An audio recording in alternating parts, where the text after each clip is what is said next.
ኣብ ዴስክቶፕ ኮምፒዩተር ዝተፈላለዩ ኮምፒዩተር ንክሰርሕ ዝገብሩ ማለት እውን ኮምፒዩተር ዝገብርዎ ናይቲ ኮምፒዩተር ጠቐምቲ ኣቁሑት ኣብ ውሽጢ ሲስተም ዩኒት ወይ ድማ ኬዝ ናይቲ ኮምፒዩተር ከም ዘለዉ ዝፍለጥ እዩ።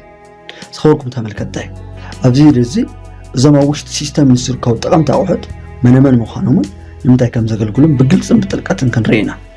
ኣብ ሕድሕድ ኮምፒዩተር ማዘርቦርድ ዝተባሃለ ዓብይ ሰርኪት ቦርድ ዘሎ እንትኸውን እዚ ኣቕሓ እዚ ንኮምፒዩተርና ብዋናነት ዘገልግል ኣቕሓ እዩ። ስለዚ እውን ልቢ ኮምፒዩተር ተባሂሉ ድማ ይፅዋዕ። ናብ ኮምፒዩተር ሰኪዕና እንጥቀመሉ ዝኾነ ይኹን ኣቕሓ ብቐጥታ ኮምፒዩተር ዘዋዋሪ ዝራኸብ ምስ ማዘርቦርድ እዩ። ብተወሳኺ እቶም ናይ ኮምፒዩተርና ዋና ዝበሃል ኣቑሑት ዝሓዘ እንትኸውን ንኣብነት ከም CPU ማለት እውን ሴንትራል ፕሮሰሲንግ ዩኒት ወይ ከዓ ፕሮሰሰር፣ ሂት ሲንክ፣ ራም፣ ሃርድ ዲስክ፣ ኤክስፓንሽን ስሎትን ፓወር ሳፕላይ፣ ፋንን እቶም ዋና እንትኾኑ መቕፀል ሓደ ብሓደ ንረኣዮም።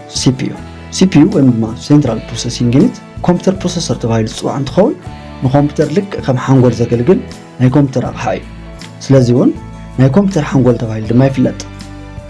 ከም ዝፍለጥ ናይ ኮምፒዩተር ቋንቋ ናይ ሰብ ቋንቋን ኣይራኸብን። እዚ ማለት እውን ሰብ ምስ ሰብ ዝረዳድእሉ ናይ ባዕሉ ቋንቋ ከም ትግርኛ፣ ኣማርኛ፣ እንግሊሽን ካልኦት ዝተፈላለዩ መረዳድኢ ቋንቋታት ዘለዎ እንትኸውን ናይ ኮምፒዩተር ቋንቋ ግን እዞም ኣብ ላዕሊ ዘለዉ ዋላ ሓደ እኳ ኣይኮነን። ምክንያቱ ናይ ኮምፒዩተር ቋንቋ 0ን 1ን እንትኸውን ባይነሪ ናምበር ተባሂሉ ድማ ይፍለጥ። ስለዚ እውን ናይ CPU ዋና ስራሕ ኮምፒዩተር ካብ ዝጥቀም ሰብ ኢንፑት ዲቫይስ ተባሂሎም ዝፍለጡ ናይ ኮምፒዩተር ኣቁሑት ማለት እውን ካብ ኪቦርድ፣ ማውስ፣ ማይክሮፎን፣ ስካነርን ካልኦትን ሓበሬታ ብምቕባል ነቲ ዝተቐበለ ሓበሬታ ናብ ኮምፒዩተር ቋንቋ ማለት እውን ናብ 0ን 1ን ብምቕያር መሊሱ ድማ ነቲ ናይ ኮምፒዩተር ቋንቋ ናብ ናይ ሰብ ቋንቋ ቀይሩ ኣውትፑት ተባሂሎም ዝፍለጡ ናይ ኮምፒዩተር ኣቁሑት ነቲ ተጠቃሚ ዝድለ ውፅኢት ወይ ድማ ኣውትፑት እዮም። ንኣብነት ኣብ ኪቦርድ A ዝብል ፊደል ክንፅዕ እንተለና A ናይ ሰብ ቋንቋ እምበር ናይ ኮምፒዩተር ቋንቋ ስለዘይኮነ ነቲ ናይ ሰብ ቋንቋ ናብ ናይ ኮምፒዩተር ቋንቋ ማለት እውን ናብ 0ን 1ን ብምቕያር እቲ ናይ ሰብ ሓሳብ እታ ኮምፒዩተር ክትርዳእ ይገብር። መሊሱ ድማ እቲ ናይ ኮምፒዩተር ቋንቋ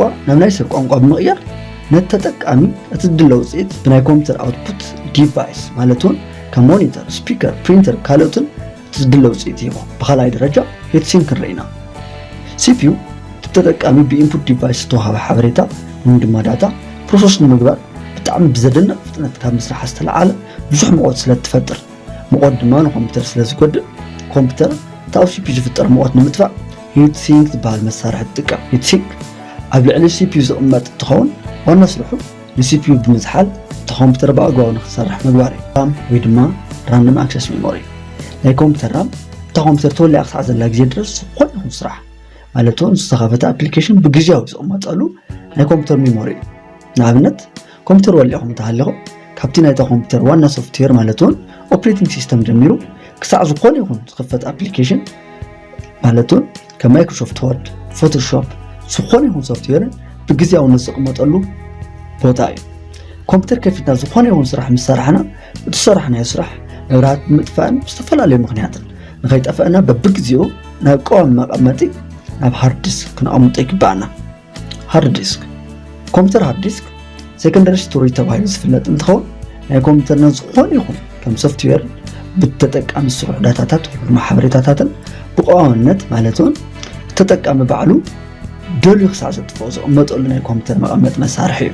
ኤክስፓንሽን ስሎት ሓንቲ ኮምፒዩተር እትሰርሖ ስራሕቲ ንምውሳኽ ወይ ድማ ንምስፋሕ ዝጠቕሙ ናይ ኮምፒዩተር ነዃላት እንትኾኑ ንኣብነት ሓደ ተጠቃሚ ኣብ ኮምፒዩተር ቴሌቪዥን ንምርኣይ እንተደልዩ ቲቪ ካርድ ምግዛእ ናብ ኤክስፓንሽን ስሎት ብምስኳዕ ናይ ቴሌቪዥን ግልጋሎት ናብ ኮምፒዩተሩ ምውሳኽ ይኽእል እዩ። ፓወር ሳፕላይ ናይ ዴስክቶፕ ኮምፒዩተር ፓወር ሳፕላይ ፓወር ኮርድ ወይ ድማ ፓወር ኬብል ኢልና ብንፅውዕ ገመድ ካብ ናይ ግድግዳ ሶኬት ሓይሊ ኤሌክትሪክ ብምቕባል ነቲ ዝተቐበሎ ሓይሊ ድማ ባዕሉ ብምሓዝ ኩሎም ሓይሊ ኤሌክትሪክ ዘድልዮም ናይ ኮምፒዩተር ኣካላት ከከም ኣድላይነቶም ሓይሊ ይከፋፍሎም። እዚ ማለት AC ናብ DC ይቕይር ማለት እዩ። AC ማለት አልተርናቲቭ ከረንት እንትኸውን ብቐጥታ ካብ ደገ ናብቲ ኮምፒዩተር ዝመጽእ ሓይሊ እንተመላኽት፣ DC ማለት ድማ ዳይሬክት ከረንት ወይም ድማ ነቶም ናይ ኮምፒዩተር ኣቑሑት ዘድልዮም ዝተዓቀነ ሓይሊ ማለት እዩ። ፋን ናይ ፋን ስራሕ ኣብ ኮምፒዩተርና ዝፍጠር ሙቐት ልክዕ ኣብ ሕድሕድ ገዛ ከም ዘሎ ቬንቲሌተር ብምሽክርካር ንፋስ ብምፍጣር ነቲ ሙቐት ምውጋድ እዩ። ዝከበርኩም ተመልከተይ ኣብዚ ቪድዮ እዚ ስለ ኮምፒዩተር መሰረታዊ ትምህርቲ ክፍሊ 4 ዝረኣና እንትንከውን